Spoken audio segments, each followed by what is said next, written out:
go. Here, let me give you guys some audio. My bad. It wouldn't be Break the Cycle if I didn't mess up the audio at least once every 3 or 4 shows. But anyways, welcome to another episode of Break the Cycle with me, your host, Joshua Smith. I'm very sorry that we weren't able to do the show on Friday like we normally do. There was a family emergency, and thank God, because I was a little sick yesterday. So if my voice starts cracking today, you guys will know that it was because I definitely had a cold of some sort. When you have 7 kids, every single little minor illness, you get it. Unfortunately, that's just how it works. But I'm stoked. We have a great show tonight, but let's start off with some sponsors. Of course, we have Lorenzotti.coffee for all your delicious Italian coffee needs delivered directly to your door.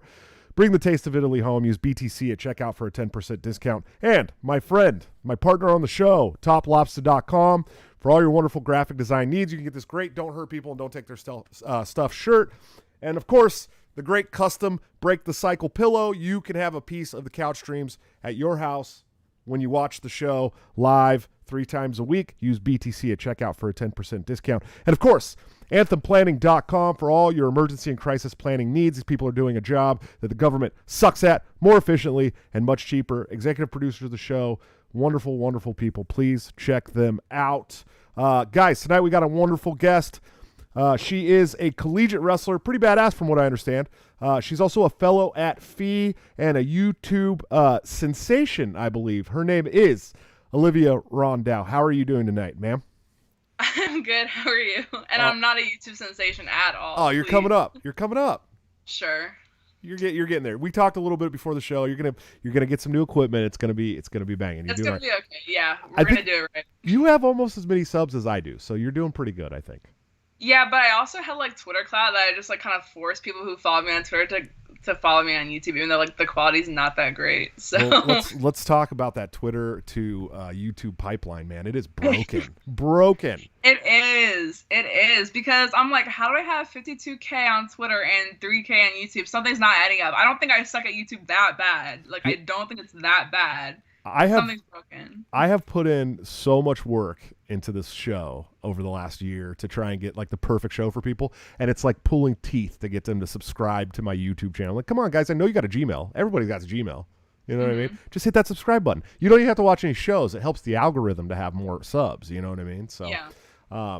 And if you guys are listening, go ahead and RT this episode right now to Twitter or Facebook or wherever you can, because the more eyes we get, the better audience Olivia gets, and that's an important thing. So you're an up and coming Liberty voice. I mean, you were just on HBO. You got to say "In the Fed" on HBO, which is amazing. It's probably the most. We talked about this earlier too. It's probably the most based HBO has ever been, except for like maybe old school Dennis Miller shows.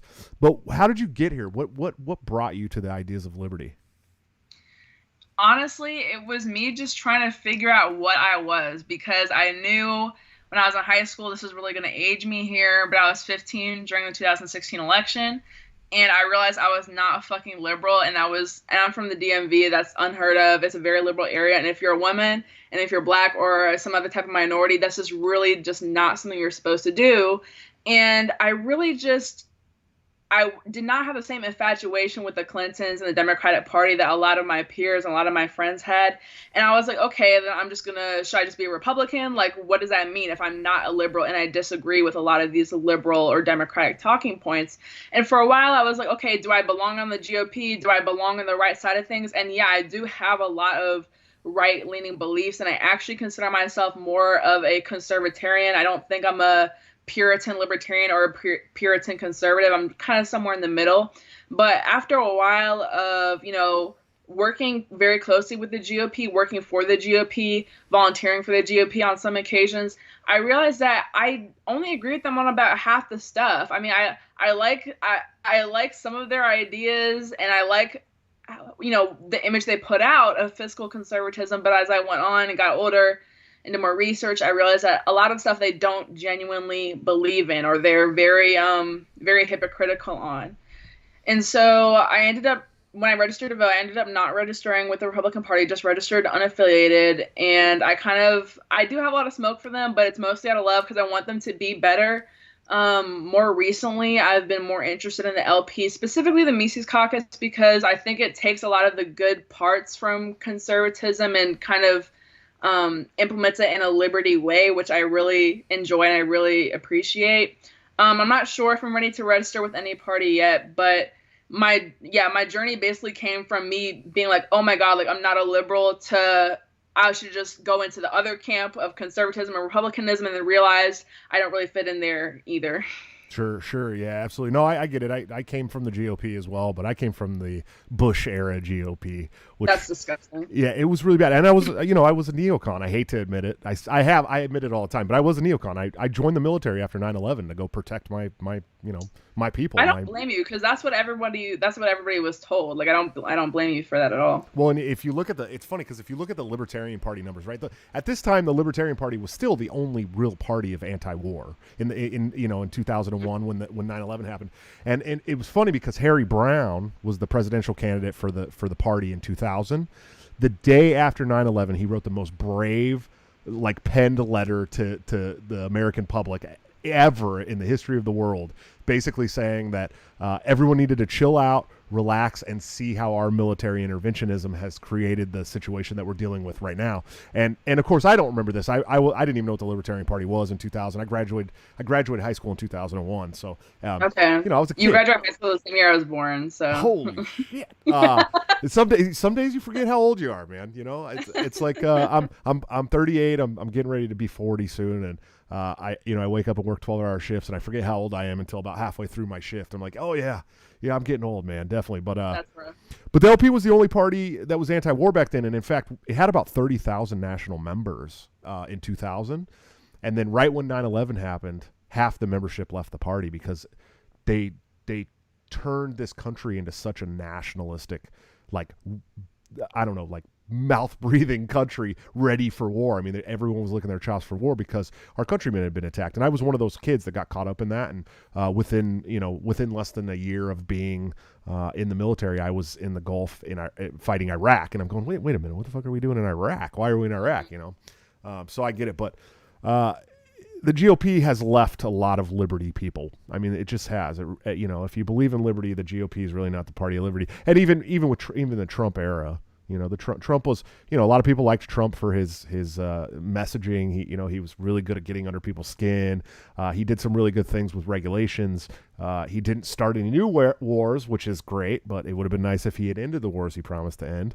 But they're just not they're not the party of anti-war. They're not the party of equality under the law. I mean, they're just not. They haven't been for a long time, and neither are so too are the Democrats, right? I mean, they're just as bad, if not much worse in a lot of areas. But you're a lady wrestler.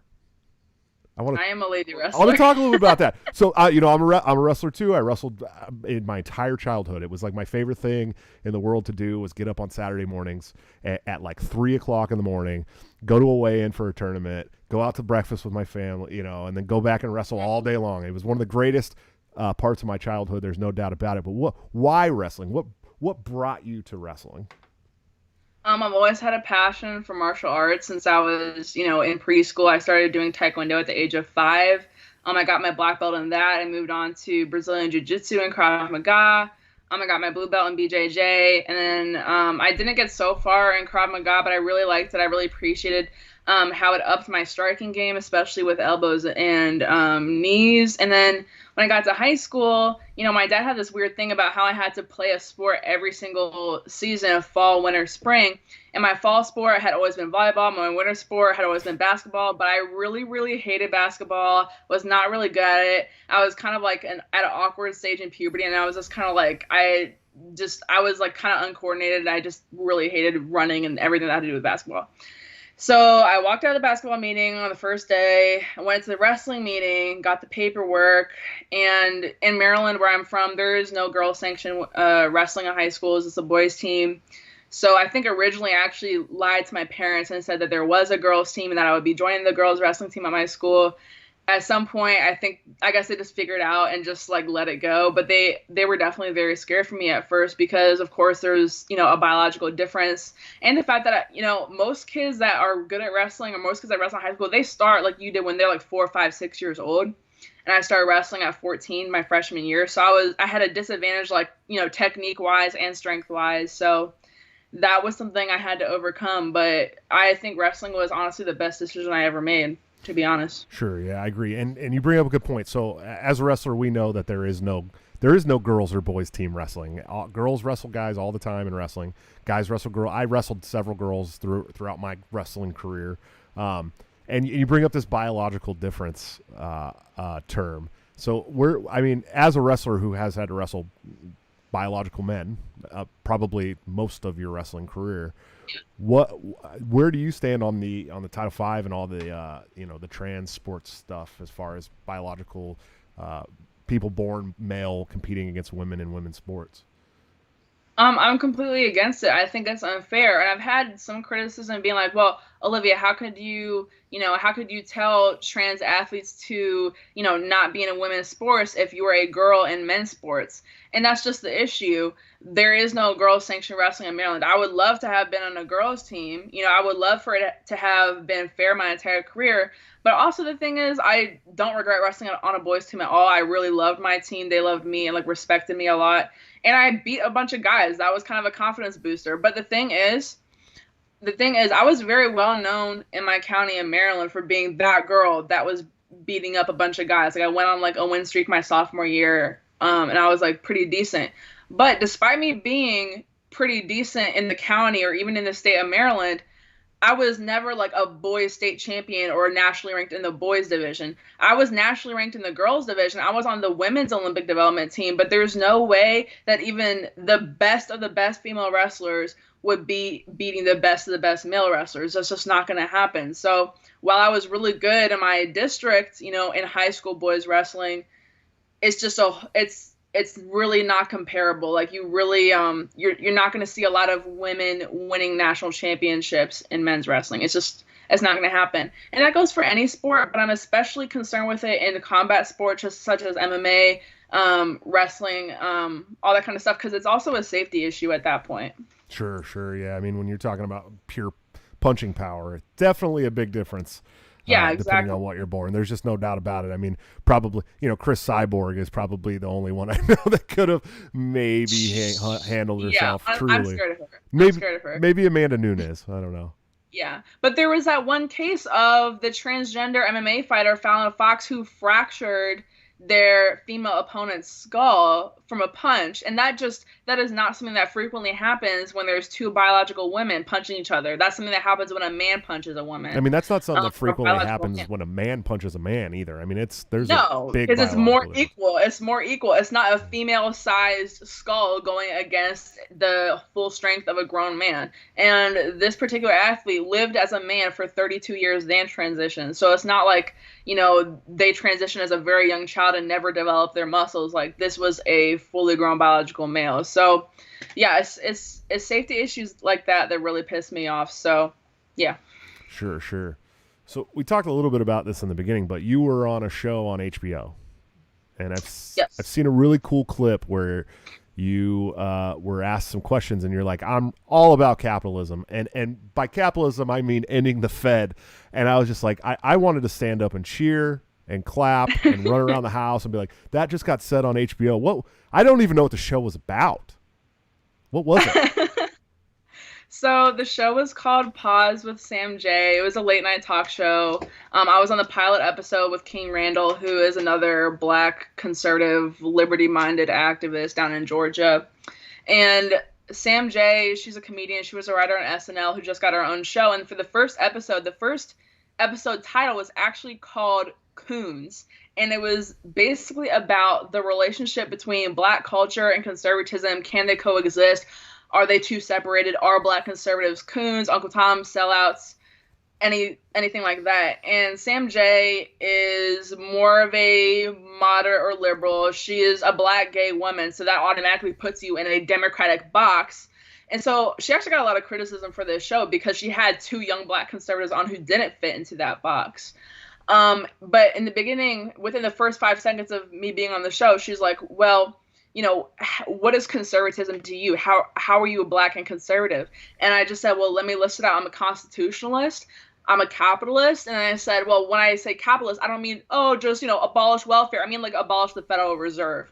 And that's what I said within the first 30 seconds of the episode of me being on the episode, and I posted that clip on Twitter because I just thought it was so funny. I didn't even know why I said it like the way it was, in a very aggressive manner, but I just really, really wanted to get that point across because capitalism comes with such a negative stigma. It's very taboo to say you're a capitalist, especially if you're a woman. I feel like people think it's like anti-feminist. You have like internalized misogyny or internalized racism or whatever the fuck because you're a capitalist.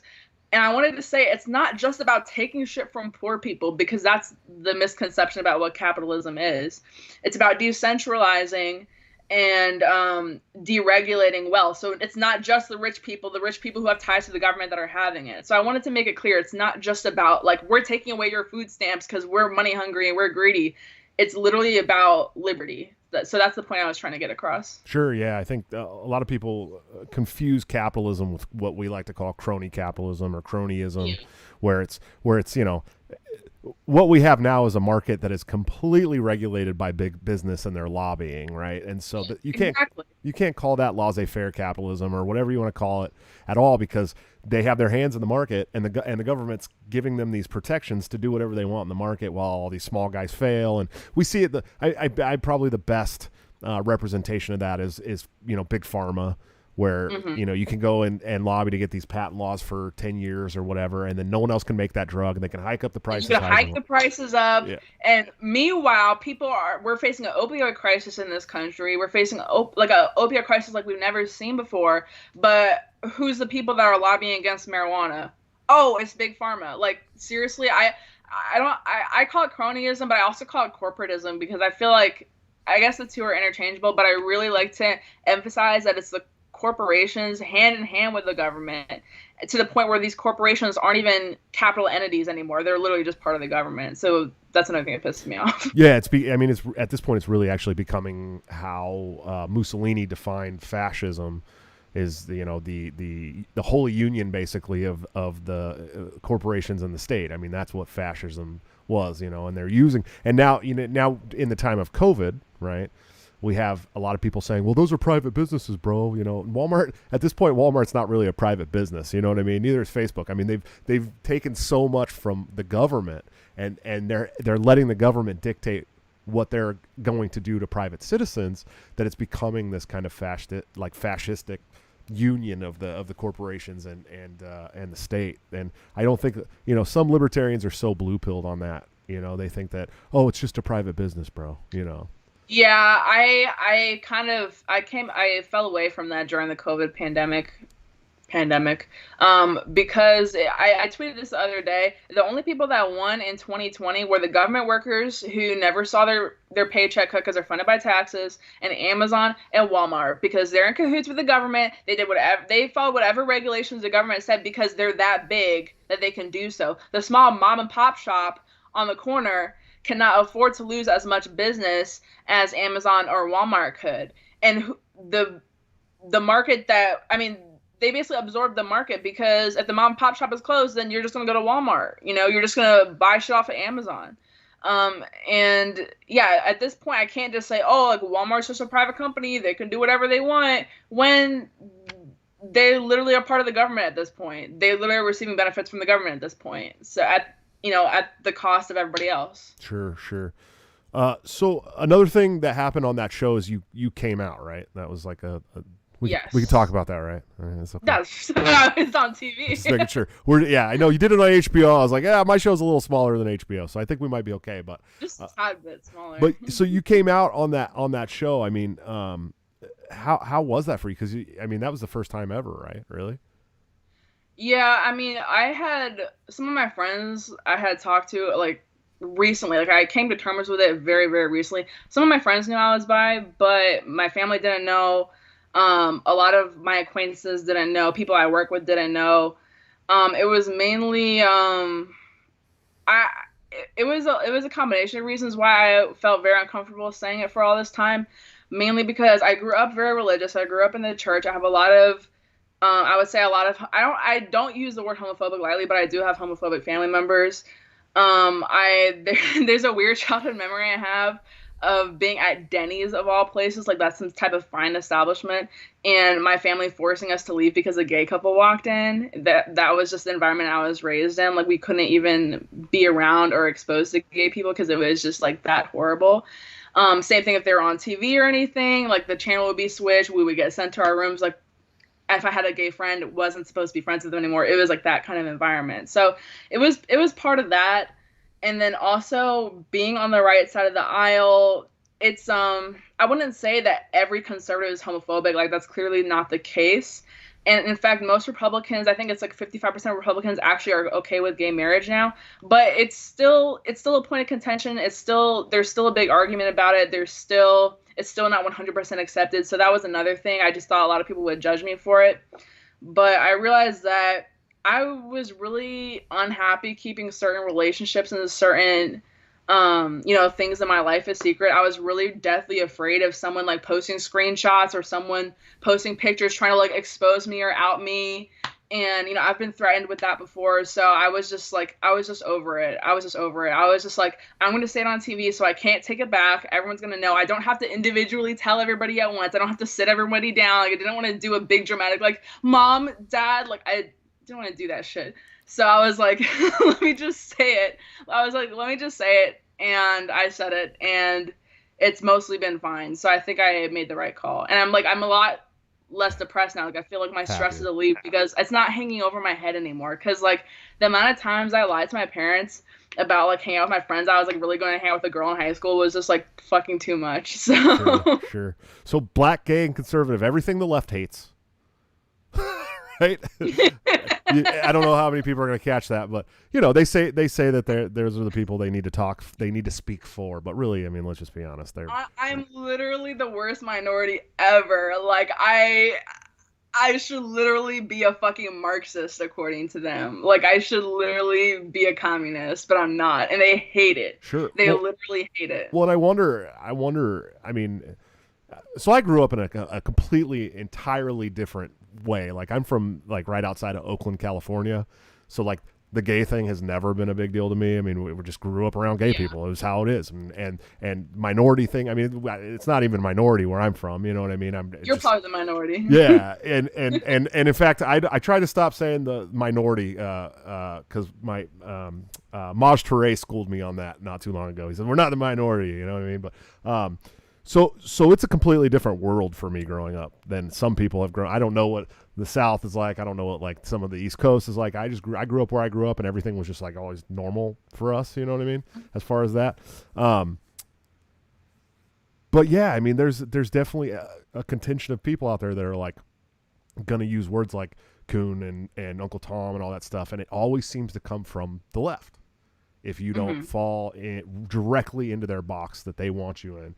Have you experienced hate from the people that you hung out with on the right, or has it been mostly from at least the Democrats? I don't like to call the Democrats left. They're moderate centrist wusses, but progressives. But... Yeah. I've received different kinds of hate from both sides of the aisle. I will say this, I haven't received that much hate for coming out. And I do recognize, I don't like to use this word a lot unless it's absolutely necessary. I do recognize I have some type of privilege because it's not like I came out as like trans. It's not like I came out as like a full on fucking lesbian. Like that's cool or whatever. But I feel like I had some sort of privilege because I can just like, I can pass as straight, like whatever. So I think a lot of people were able straight passing. Right. I think I'm straight passing. I got a lot of comments like that on YouTube. I think half the people were like, oh, I clocked you. Like you're a women's wrestler. Of course you're going to be a little bit gay. And I was like, of course.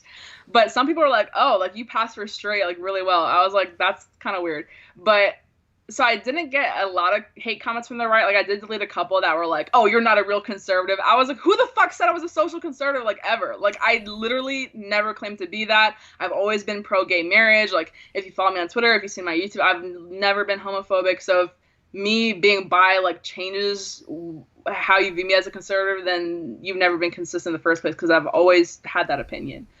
And then on the left, I have had a couple people be like, oh, well, you're black, you're a woman, and you're part of the LGBT community. You're voting against all of your interests. You're a coon. You're a sellout. Like, I do get that. But honestly, after the HBO thing and after I came out, most I would say the vast majority of the support from both the left and right has been positive, because I posted this the other day. I got a ton of DMs, a ton of like Facebook messages and Twitter DMs from mostly black liberals or black Democrats or just black people who are not like on the right, and gay people as well. And they were like, well, thank you for, speaking up, because now I'm open to black conservatism or even gay conservatism, because apparently that's a thing now.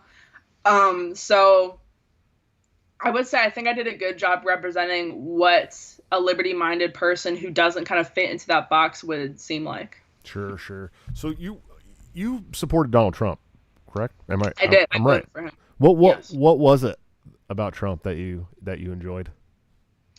So like you said, the deregulation thing, not starting any new wars, I really liked that. Honestly, I was a fan of the mean tweets. I wasn't really one of those people that we didn't deserve him. Yeah, as much as I would like to say that Trump would have been more successful without the mean tweets, that's probably true. They probably would have had less to throw at him. I thought it was fucking hilarious. I liked having a president that at least gave the sense that we were standing up to China, that we were trying to be pulling out of Afghanistan and stuff like that. I liked having a president that was against the lockdowns for the most part. I wasn't a fan of him being eventually kind of caving to Fauci and being like, okay, we had the vaccination, now we can lift up, the lockdown mandates. No, we should never have had the lockdown mandates. So I did have beef with him. I had beef with him about bump stocks. He's not a perfect guy. I had a lot of beef with him about sending $100 trillion bajillion to Israel every year. Had a lot of beef with him about that. Not the perfect president. I wrote an op-ed right before the November election saying that I was going to vote for Trump because I thought it was the best chance to preserve what little liberty we had left. But I thought a third party vote was valid too. I think it sends a good message to see. I don't think it's like the Republican vote splitting into Libertarian Party, because that's a false assumption that all people who voted Libertarian were going to vote Republican if there was no Libertarian option. But I could see, I did convince a few people that, were on the right side of things but didn't want to vote for Trump to vote for Joe Jorgensen, because I think the establishment needs to see that people see a third party as an option, because I'm not a Republican. I'm not registered as a Republican.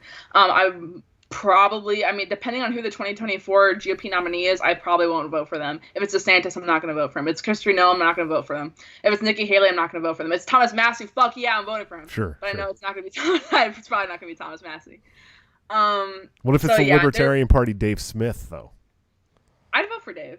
He literally fucking ignores me. He won't come on my fucking show, but I'd vote for Dave. Dave watches every one of my shows, so he's gonna hear that. Dave. He's gonna hear that. He watches every one. He told me. I saw him. I watched him on Gutfeld the other night. I thought he was fucking hilarious. I slid on his DMs maybe 2 weeks ago. No response. Been commenting every single day on his post. Dave, check your DM. Dave, I want you to come on my show. I don't think he's going to. That's okay. I still like him. I'd vote for him over any of these warmongers. So sure, Dave. Well, look, yeah. Dave is very, very hard to get a hold of, and everyone knows that.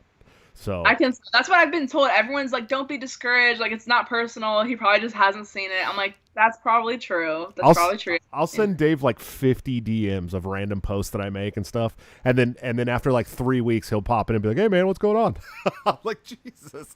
All right, dude. Dave! Thanks. I love Dave to death. Gutfeld, come on my show. He's amazing. He's hard to get a hold of, but he's an amazing guy. He's one of my favorites in the movement. I'm glad that we've become friends over the last year or so. So you got your eye on the Libertarian Party. That's pretty cool. I do. Somebody from the Macy's caucus in like Maryland wanted me to come to some event with Maj in August, so I'll see if I go to that. But yeah, I like the LP people. I'm involved with Young Americans for Liberty, which is, they don't strictly canvass for the LP. They will sometimes. It's mostly like Liberty Republicans, and honestly, a lot of them aren't as Liberty to my liking. So I realize that a lot of the candidates that I would probably support are probably LP candidates. So I'm very open to voting for LP candidate. I'm even open to joining the LP in the future. Just right now, I kind of still feel like joining a party is kind of just appealing to the lowest common denominator. I'm not a collectivist at all. I don't want to align myself to a huge group of people. But if it's absolutely necessary to achieve, goals of liberty, I might register one way or the other to vote in a Republican primary here or there, or to be more involved in the LP, because I do like the LP. I like you guys. It's just hella dysfunctional. Oh, it's so bad. I don't know are you following the drama that's going on today at all? Yeah, I'm just kind of eating popcorn, watching from afar. I just I don't understand how the state affiliate accounts get into wars every single day. I honestly, I don't think it's a good look, guys. I don't think it's a good look, because the Democrats don't do that, the Republicans don't do that. We don't have state parties bickering back and forth with each other, trying to out meme each other. I'm not sure if that's a good look. Oh man, I love it. I love it. It's been bold. It's entertaining. It's been bold. Entertaining, and it's not changing my opinion because I'm already liberty minded. I'm just saying, for somebody who's not liberty minded, looking in on seeing the state affiliate accounts do that, I'm like, I don't know if that's it worked for Donald Trump. That's true, but I don't know if it can work. I don't know if it could work again, because now this is the thing. Now we have all these Republicans trying to be the next Donald Trump and trying to be really reactionary and really mean on Twitter, like Marjorie Taylor Greene and Lauren Boebert. And I actually kind of like Lauren Boebert because she carries the gun. She's kind of funny. I'm not gonna lie. Yeah, she's kind of funny. But they're all trying to be like Trump now, and they're all trying to paint themselves as super anti-establishment. I'm like, when everybody acts like they're fucking anti-establishment, they're all part of this big group. You're just the establishment again. Sure. So I don't know if the Trump strategy is gonna work again. We'll see. Well, I think both sides, both the Democrats and the Republicans, have a lot of people now that are trying to act like they're anti-establishment. But everything always finds partisan support. I mean, across the aisles, all the bad shit. Of course.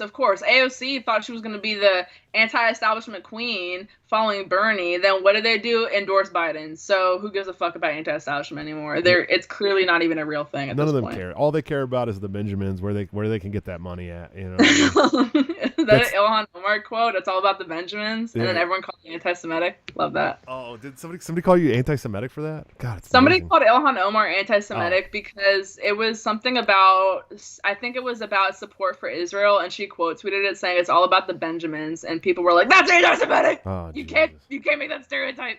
God, there's so many anti-Semitic things you can't do anymore. I mean, Jesus, as a guy who's part Israeli, I'm not even allowed to I'm not allowed to say I don't support the Zionist government of Israel. People are like, that's anti-Semitic. I'm like, actually, I don't like the government. I literally get called an anti-Semite every single fucking day. I've never said a negative thing about Jewish people. I have barely even say anything negative about Israel. All I've said is I don't think we should be supporting them with our tax dollars. I'm not even an anti-Zionist nor Zionist. I really don't give a fuck about it. Like, I really don't give a fuck. I don't want to send our money. I don't want to send our troops. They can deal with it. It's clearly not going to end anytime soon. It's been going on for thousands of years. I don't think America can stop it. I don't think our dollars can stop it. I don't think our men can stop it. I think our dollars make it worse. When people ask me to have this opinion on it, I'm like, what do you want me to say? Literally, what do you want me to say? Nobody's been able to figure it out for literally thousands of years. And it's not anti-Semitic to say that we shouldn't be supporting the Zionist state of Israel. I'm not saying we should support Hamas or Palestine either before anyone gets in my mentions like, oh, so you support the terrorists? No. We should just get the fuck out of it. The terrorist organization that, by all accounts, Israel created so that they had a reason to create this divided apartheid state that they have now. But that just makes me anti-Semitic anytime we talk about it. So, but this, you're literally anti-Semitic. It's true. I mean, our money's not going to fix anything over there. It's just not going to fix anything. It's just going to continue to make it worse. And I'm not, I don't hate the Jews. A bunch of my family is Jewish. So I love the Jews. I love Jewish people. It's always funny how people try to make all these like podcasters and stuff out to be anti-Semitic too, like Dave Smith and me. They did it to Scott Horton too. I saw that. That was fucking ridiculous. And he's like very anti-Zionist. Like, I get it. He speaks about Zionism and Israel way more than I ever will because it's not really one of my interests or areas of expertise. But I would consider him more of an expert on Zionism, and he's a very outwardly anti-Zionist. And I saw that one Mises, I think it was a Mises Caucus event a couple weeks ago, where some lady stood up and started heckling him, calling him anti-Semite. She got kicked out. And first of all, that was the funniest video I've ever seen in my life.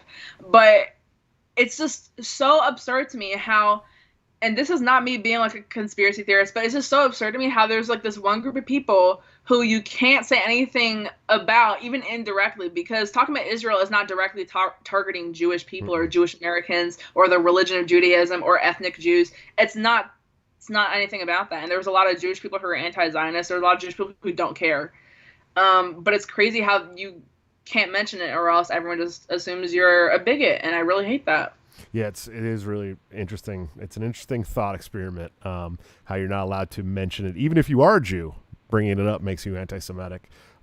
Which You're like a Jewish poon. Yeah, it's exactly, that's what everyone, that's probably what all these weird neocons think about Dave Smith. He's like the Jew coon, for sure. He's the Jew coon. And it's funny because he's so like these neoconservatives, right? Because they're the ones who support this state of Israel so hard.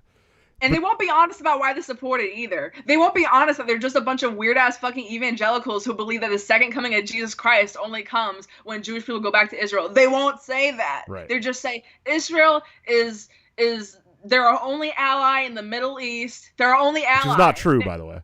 Yeah.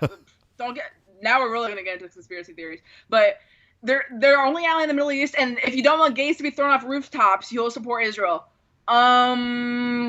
Back up. We really know that you support it for religious reasons, which is fine. Like, just be honest about it. Just be honest about it, because I don't actually think they care too much about Jewish people. I think they're using them for political or religious gain. Sure, yeah, there's no doubt about it. And it's so funny because these are the same people who are like, America first, you got to worship the flag. Oh, but also Israel, but also America first. It's like, dude, come on, make up your mind. Which one do you want us to do first? I keep thinking that one picture of Lindsey Graham standing with the PM with the sign that says "More for Israel." It just burned into my mind. I hate that nerd. So literally, it looks like a meme. I was like, is this photoshopped? Why would he hold a sign that says "More for Israel"? Lindsey Graham is such a nerd. That's one of those guys that, like, if he hadn't gone into politics and had bodyguards around him all of his life, he would have been nothing. Absolutely nothing. Oh, for sure. But so you sound like you know a little a thing or two about the warfare state and the welfare state. What are your biggest issues as far as politics goes? My biggest issues as far as politics, I'm very, very passionate about the First and Second Amendment. I'm an absolutist on gun rights and absolutist on free speech. That includes quote-unquote hate speech. That includes racist speech, anti-Semitic speech, transphobic speech, homophobic speech.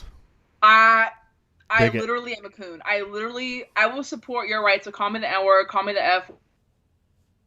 Uh-oh. We may have lost. Oh, you were freezing up. Sorry.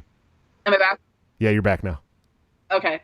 But yeah, I'll support anyone's right to say whatever bigoted speech they want, because as soon as you ban the far right, then the new far right is here, and as soon as you ban that far right, the new far right is somewhere in the middle. So I just can't justify any forms of banning free speech. Same thing with guns. This is my beef with Trump. He banned bump stocks. I'm a Second Amendment absolutist. I mean, people are always like, oh, well, you can still have a hunting rifle. You can still have a handgun for self-protection. That's not in the fucking Second Amendment. The Second Amendment, as good and dandy as protection and hunting and, shooting for sport is, that's not the original purpose of it. The original purpose is to protect yourself from tyranny. The original purpose is to protect yourself from government. That includes the military. That includes law enforcement. That includes all those thin blue line ass motherfuckers who think that they won't take their guns. They will. They'll arrest you for going to church. They'll arrest you for opening your business. We saw that during the pandemic. So if you think they're not going to take your guns, you're fucking smoking dick. So that I'm sorry, I should have said that, but I'm an absolutist on that. And then there's a lot of things like you said about like the welfare state. I put this through kind of a pro-black lens, and this is where the conscious black conservatism comes in, because there's a lot of people on the right that will say Planned Parenthood is racist, the welfare state is racist, gun control is racist, which are all true. Yeah, gun control is racist, has racist roots. Planned Parenthood is racist, has white supremacist KKK ass roots. But then they're going around and say, well, racism doesn't exist. Racism is not a problem. And then the left is like every single bad thing that happens to black people, every single setback is because of racism and white supremacy. I'm somewhere in the middle where we look at these government institutions, these big government institutions like the welfare state, like the war on drugs, and say, hey, this disproportionately affects black communities and brown communities and poor communities. let's actually make people freer, alleviate these setbacks that they have, and just let the free market take its place. Let the free market take its place, because without the government, all this racist bullshit is just a fucking bad idea. There's no way to enforce it. Sure. So yeah, that's those are my big gripes. Yeah, it's pretty funny, the whole racism issue. Like I totally believe that a lot of the laws that are on the books today were obviously created to harm one demographic more than the other, especially like the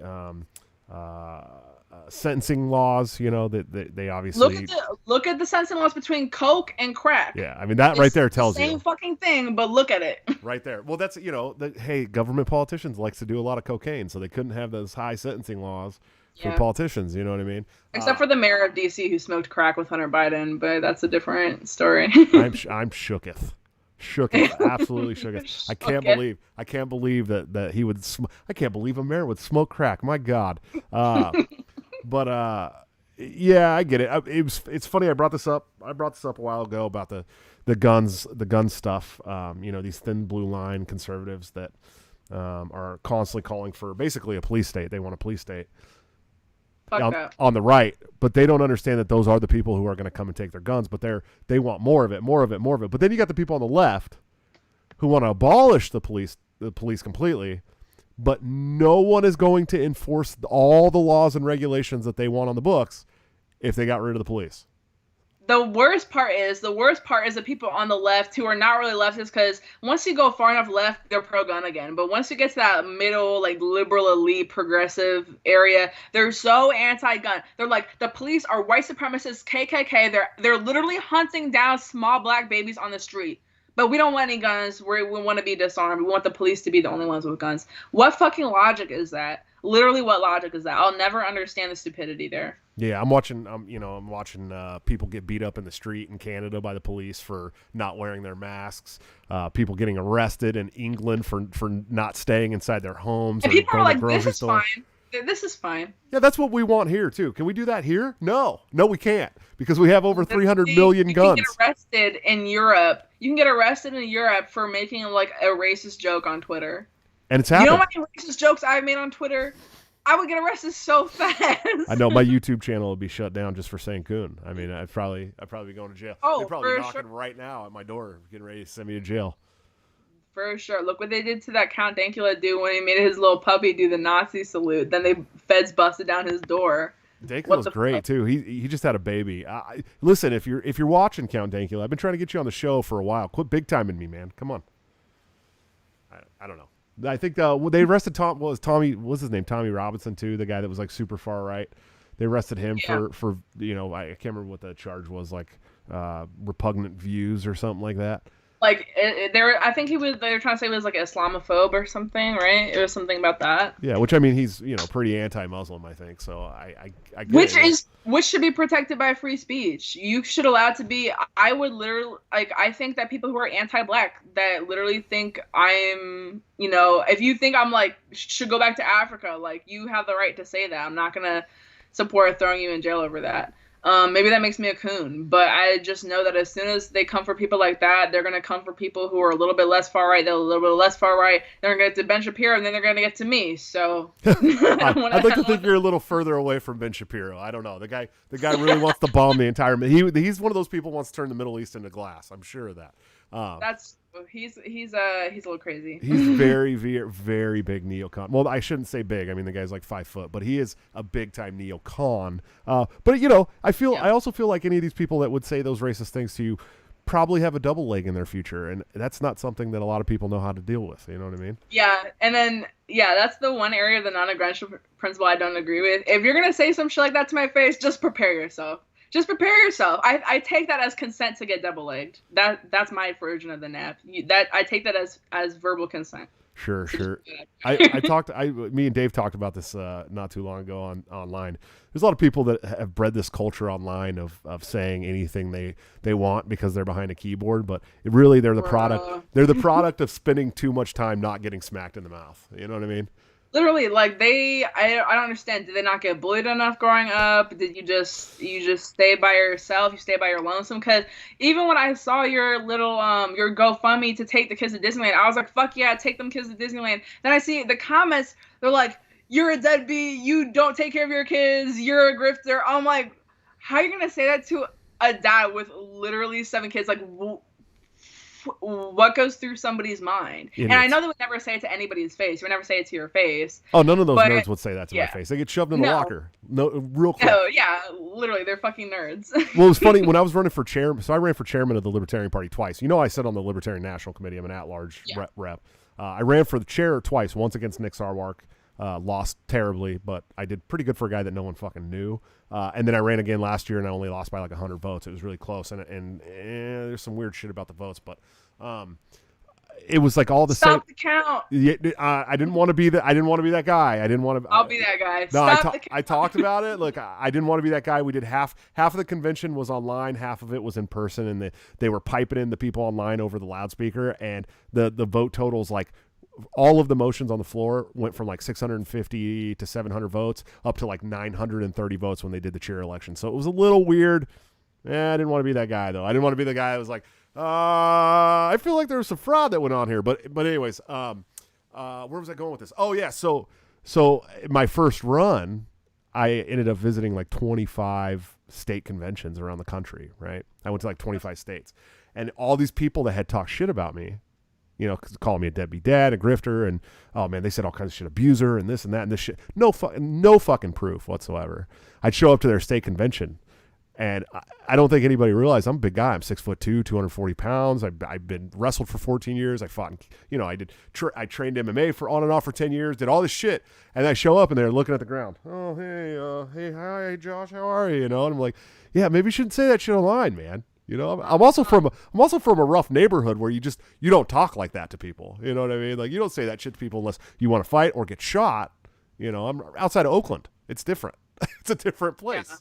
Yeah. If you're like on the wrestling team, if you say some shit, you're just gonna have to wrestle it out. Like, you're just gonna have to wrestle it out. And it's like a respect thing. It's not even about like beating somebody up. It's just about like respect and, you know, dominance and, you know, displaying that you can't be disrespected. So of course, when I pull up to Yow Revolution, if I see any of these motherfuckers that have these little group chats talking about me, just know what's gonna go down. Actually, yes. Let me not, because they're gonna literally kick me out if somebody from Yow is watching this. I love most people in Yow. I love Yow. They're like, I love most people in Yow, but there are a select group of people that I know are gonna be there. They're gonna talk shit about me, and they're not gonna say it to my face. So Sure. That's it. Sure. Someone in the chat asked when I was going to have Ryan Dawson on, which is funny because we're talking about Israel, and I'm thinking, man, we're using up all Ryan Dawson's content on Israel right now. Ryan. So what happened with him? Because he got banned, right? Oh, Ryan has been banned so many times from every platform because he talks about the Zionist state of Israel. Man, that's, you know, they probably will demonetize this video. I bet. At least. Oh, probably, most likely. But he's coming on July 7th, so I already booked Ryan Dawson. I'm stoked to have him on. He'll be on July 7th, But yeah, you know, that's.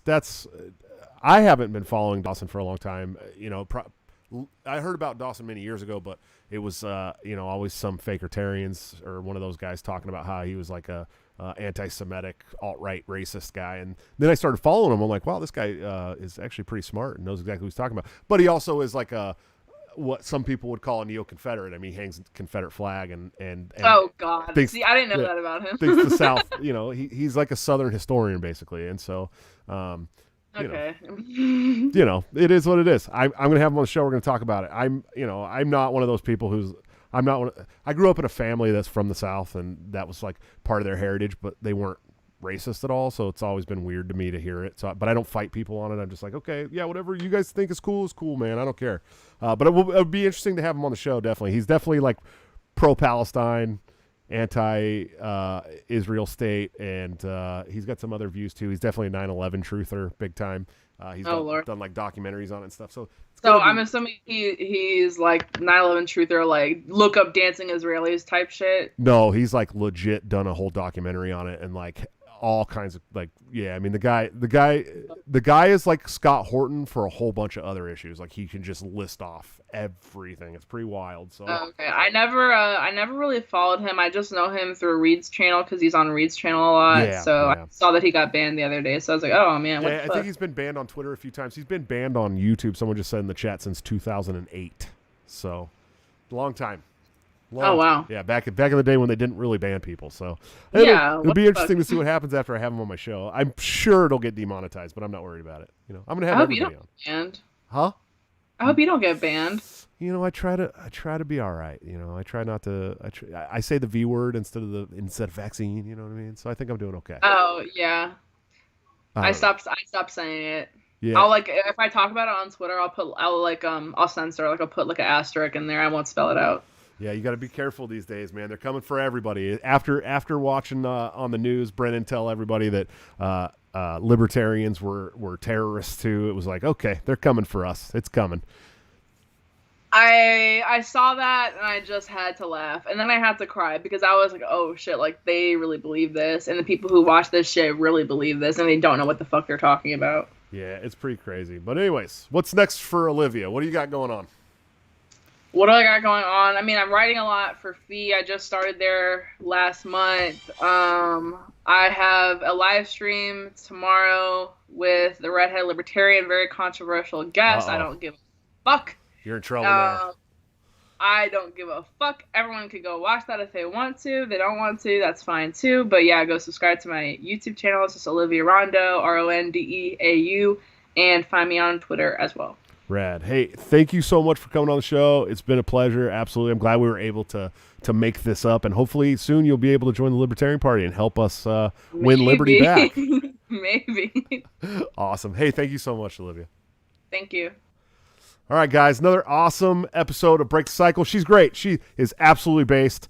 I hope that she will join the Libertarian Party eventually and help us win liberty. She was talking a little bit about y'all, which I'm a big fan of, but a lot of people don't know that y'all just got a new executive director, or I don't know if that's what y'all calls it, but her name is Lauren, and she used to be the executive director of the Libertarian Party. So it's going to be interesting to see if y'all brings on any changes after that. I did get one super chat from Eric Clem. I wanted to address that. He said, how do you join the Libertarian Party, and specifically the Mises Caucus? He's been following it for a while, and he's ready to make the commitment.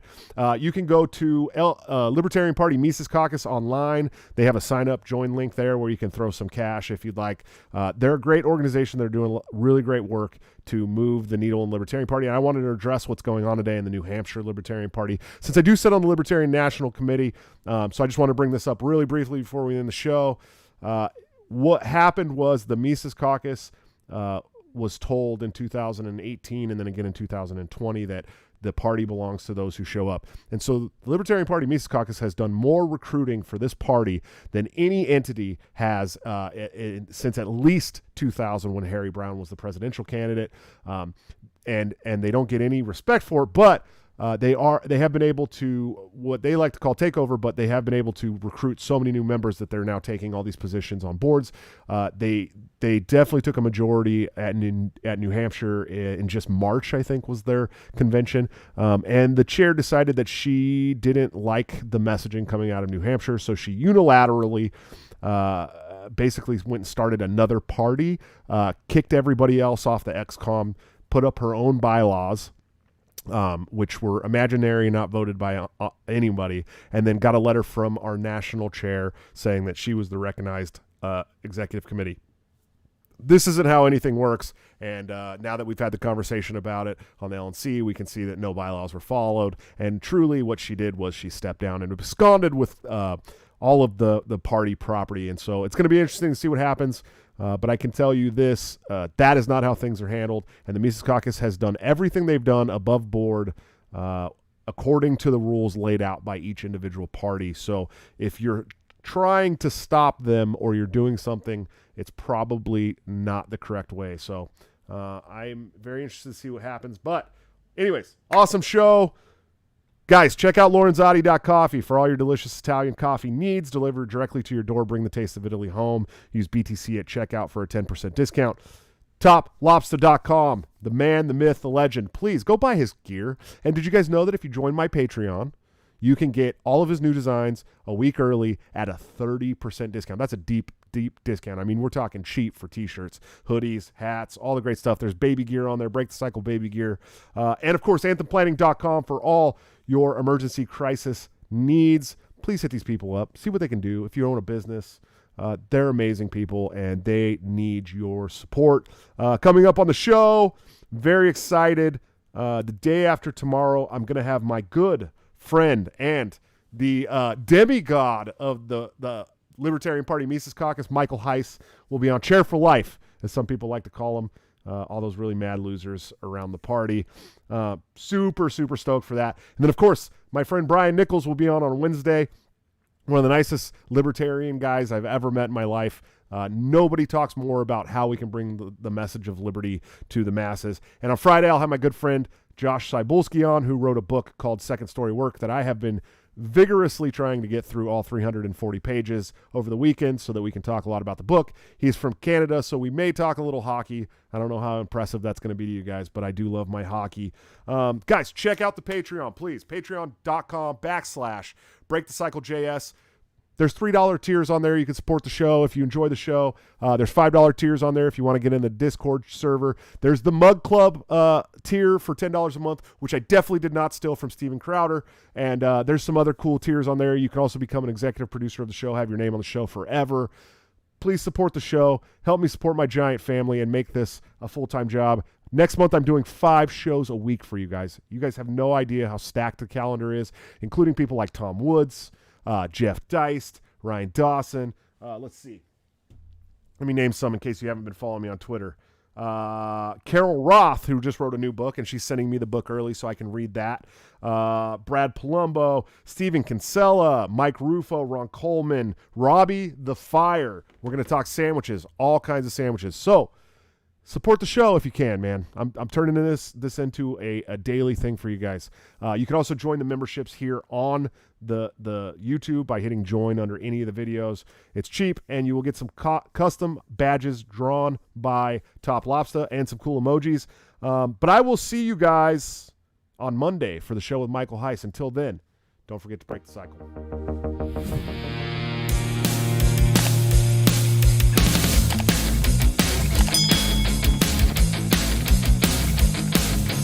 Due to legal reasons, I just have to explain. The lyrics of my last song may seem to contain a violent call to action in the verse and refrain, but I just meant it in Minecraft. The helicopter part was in reference to GTA 5 and the things you do. So any violence you commit, I am not an excuse, because I just meant it in Minecraft. Well, Chipper is my friend and he's constantly cold. Accusations of incitement getting totally old. Make your own choices, yeah, you have control, because I just meant it in Minecraft. Obviously I would never advocate force, unless there's due process and a trial, of course. And if you're convicted, we will make you a corpse in Minecraft, just in Minecraft. Nothing I mean, you know it. No product theaters, cause it closed.